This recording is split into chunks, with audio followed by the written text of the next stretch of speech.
ናፍቀኸኛል። እረፊ ናርዲ፣ ተይ እናቴ፣ ተይ አታልቅሽ። አንቺም የረሳሽውን አስታወስኩሽ አይደል? አላስታወስሽኝም ማለት እኔንም ናፍቀኸኝ ነበር እኮ። እስቲ አልቅሽ ይወጣል። እናትሽ በጣም መልካም ሰው ነበረች። በጣም ለአንቺ ለልጇ ያላት ፍቅር ልዩ ነበር ናርዲ። በልተሽ እንኳን እኮ የጠገብሽ አይመስላትም ነበር።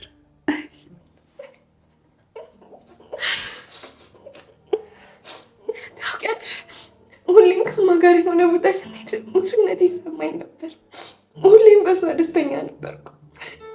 ናርዲዬ፣ ለአንቺ ያላት ቦታ ልዩ ነበር። እንዴት እናት ልጇን በዚህ ልክ ትወዳለች እል ነበር።